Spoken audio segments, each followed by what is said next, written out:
Welcome to Success Max MSP. Hi students. Exercise 1.1 third sum பாருங்க. If f of alpha equal to cos alpha 0 sin alpha 0 1 0 minus sin alpha 0 cos alpha, show that f of alpha whole inverse equal to f of minus alpha. இதான் நம்ம proof பண்ணி ஆகணும். இதை பார்க்கறதுக்கு முன்னாடி நம்ம சேனலை சப்ஸ்கிரைப் பண்ணாதவங்க சப்ஸ்கிரைப் பண்ணிவிட்டு பாருங்கள். அப்போ தான் நம்ம போடுற வீடியோஸ் உடனே உங்களுக்கு கிடைக்கும். இப்போ இதை ப்ரூஃப் பண்ணலாம்.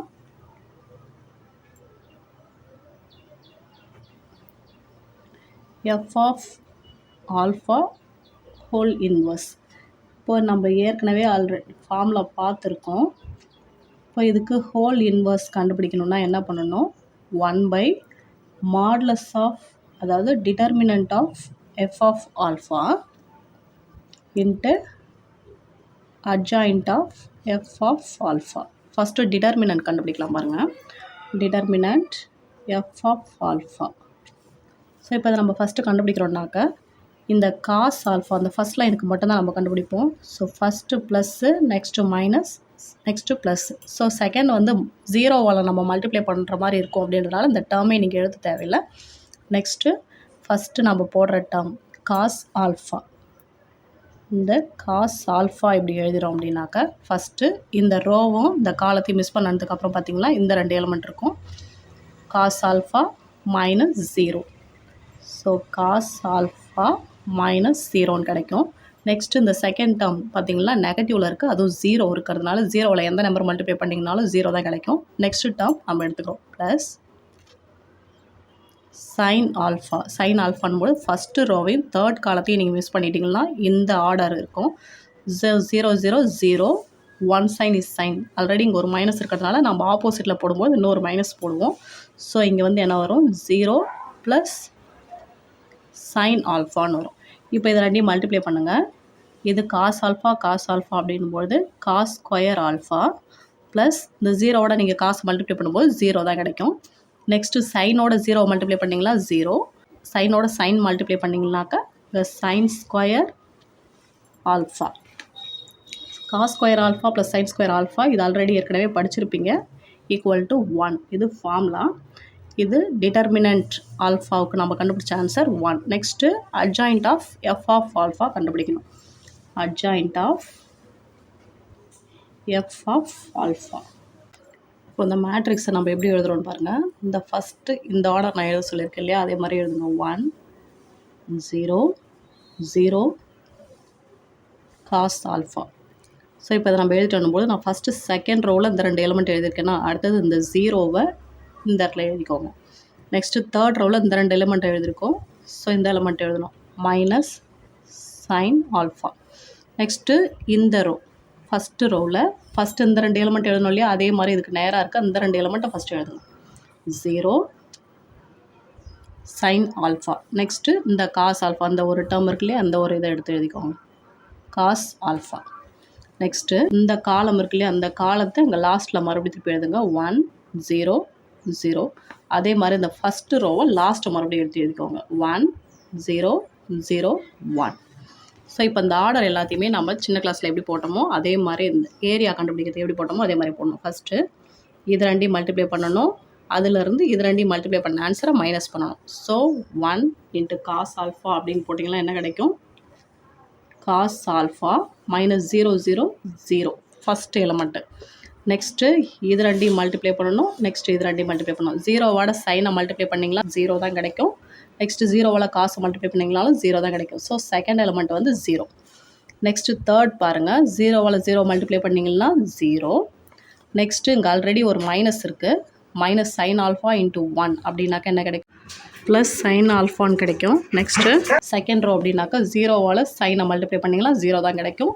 0வில் காசை மல்டிப்ளை பண்ணிங்கனாலும் 0 தான் கிடைக்கும். ஸோ அப்படின்னா செகண்ட் ரோவில் ஃபஸ்ட் எலிமெண்ட் என்ன கிடைக்கும்? 0 கிடைக்கும். Next cos alpha into cos alpha ரெண்டையும் மல்டிப்ளை பண்ணிங்கன்னா என்ன கிடைக்கும்? Cos square alpha. இந்த sine alpha into minus sign alpha. Already நம்ம இந்த ஆர்டர் மாற்றி போடும்போது ஒரு மைனஸ் வரும். இங்கே ஒரு மைனஸ் இருக்குது. So minus into minus plus sine square ஆல்ஃபான்னு கிடைக்கும். நெக்ஸ்ட்டு இது ரெண்டையும் மல்டிப்ளை பண்ணிங்களா 0. இந்த காஸ் ஆல்ஃபா இன்ட்டு 0ன்னும் பொழுதும் 0. தேர்ட் எலிமெண்ட்டும் 0 கிடைக்கும். நெக்ஸ்ட் தேர்ட் ரோ பாருங்கள். 0 into 0 0 minus 1 sin is sin. So minus sine ஆல்ஃபான்னு கிடைக்கும். நெக்ஸ்ட்டு பாருங்கள், இந்த சைனோட 0 மல்டிப்ளை பண்ணால் 0 இன்ட்டு 0 இன்ட்டு காஸ் ஆல்ஃபா அப்படின்னாலும் அதுக்கும் உங்களுக்கு 0 தான் கிடைக்கும். நெக்ஸ்ட்டு காஸ் ஆல்ஃபா இன்ட்டு 1 அப்படின்னாக்கா இந்த இடத்துல காஸ் ஆல்ஃபா 0 இன்ட்டு 0 0. ஸோ இப்போ இது எல்லாத்தையும் எழுதிக்கலாம் பாருங்கள். இதுக்கு நம்ம இப்போ ஷார்ட் பண்ணும்போது cos alpha 0 plus sine alpha next 0 next cos square alpha plus sine square ஆல்ஃபான்னும் போது அதனுடைய answer 1 next 0 next minus sign alpha 0 next cos alpha. இப்போ நம்ம கண்டுபிடிச்ச இந்த ஆன்சருக்கு டிரான்ஸ்போஸ் கண்டுபிடிச்சோம்னா அதுதான் அட்ஜாயிண்ட் ஆஃப் எஃப் ஆஃப் ஆல்ஃபான்னு அர்த்தம். இப்போ இதுக்கு டிரான்ஸ்போஸ் பாருங்கள். இப்போது காஸ் ஆல்ஃபா 0 இந்த ப்ளஸ் சைன் ஆல்ஃபா இங்கே வந்துடும், இங்கே காலத்தில் மாறி வந்துடும். Next 0 1 0 next minus sign alpha 0 cos alpha. இதுதான் இதோட answer, adjoint of F of ஆல்ஃபாவோட ஆன்சர். நெக்ஸ்ட்டு இப்போ எஃப் ஆஃப் ஆல்ஃபா இன்வர்ஸ். இப்போ இன்வர்ஸ் கண்டுபிடிக்கிறது நம்ம ஃபார்முலா என்ன பார்த்துருக்கோம், 1 by determinant of F of alpha into adjoint of F of alpha. டிட்டர்மினண்ட்டுக்கு எஃப் ஆஃப் ஆல்ஃபா என்ன கண்டுபிடிச்சிருக்கோம் 1. ஸோ அப்படின்னா 1 by 1 போது இந்த பிளேஸ் என்னவாகும் 1 தான் கிடைக்கும் into adjoint of F of alpha.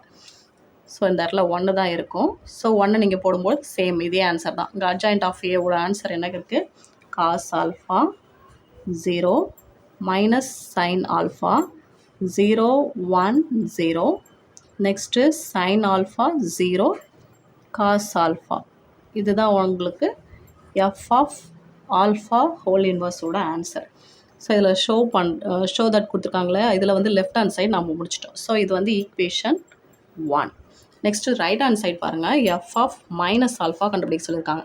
So F of minus alpha அப்படின்னும் போது இந்த ஆல்ஃபாவுக்கு பதிலாக நீங்கள் என்ன கொடுக்கணும், அந்த இடத்துல நெகட்டிவ் சேஞ்ச் பண்ணணும், அவ்வளோதான். இப்போது F of minus alpha F of minus alpha அங்கே கொடுத்துருக்கிற வேல்யூஸில் எல்லாத்துலேயுமே நம்ம என்ன பண்ண போகிறோம், நெகட்டிவ் சேஞ்ச் பண்ண போகிறோம். இப்போ அந்த இடத்துல cos alpha 0 sin alpha 0 1 0 minus sign alpha 0 cos alpha இருக்குது. இப்போ அந்த ஆல்ஃபா இருக்கிற இடத்துல எல்லா இடத்துலையுமே என்ன போடணும், நெகட்டிவ் போடணும். இப்போது காஸ் ஆல்ஃபா ஃபஸ்ட் டேர்ம் என்ன வரும், cos minus alpha next 0 next sin minus alpha 0 1 0 minus sin into minus alpha 0 cos minus alpha. So இப்போ அந்த டேர்மில் பாருங்கள், எப்பயுமே காஸ் நெகட்டிவில் இருந்ததுனாலும் அதை நம்ம பாசிட்டிவாக தான் மென்ஷன் பண்ணுவோம். Cos minus alpha equal to cos alpha, sin minus alpha equal to minus sign alpha. So காசில் பார்த்திங்கன்னா நெகட்டிவில் இருந்தாலும் அதை பாசிட்டிவாக நம்ம மென்ஷன் பண்ணிக்கலாம். ஆனால் சைனில் நெகட்டிவ் ஆங்கிள் இருந்துச்சுனாக்கா அது மைனஸ்லேயே நெகட்டிவ்லேயே தான் கிடைக்கும்.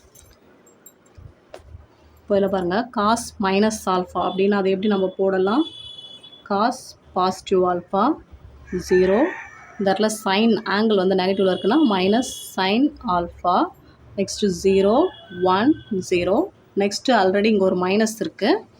இந்த ஆங்கிளில் ஒரு மைனஸ்னும் மைனஸ் இன்ட்டு மைனஸ் என்னவாயிடும், ப்ளஸ் ஆகிடும், ப்ளஸ் சைன் ஆல்ஃபா 0 இந்த இடத்துல காஸ் நெகட்டிவ் ஆங்கிள் இருக்கும்பொழுது இந்த இடத்துல இது காஸ் ஆல்ஃபா பாசிட்டிவாகவே தான் கிடைக்கும். இது எஃப் ஆஃப் மைனஸ் ஆல்ஃபாவோட ஆன்சர். பாருங்கள், எஃப் ஆஃப் ஆல்ஃபா ஹோல் இன்வர்ஸோட ஆன்சரும் எஃப் ஆஃப் மைனஸ் ஆல்ஃபாவோட ஆன்சரும் சேமாக இருக்கும். இது ஈக்குவேஷன் 2. இப்போ ரெண்டு ஈக்குவேஷனும் சேம்ன்றதுனால ஈக்குவேஷன் 1 ஈக்குவல் டு 2 இப்படி எழுதிட்டு என்ன பண்ணுறீங்க, ஹென்ஸ் ப்ரூவ்டுன்னு எழுதிக்கோங்க.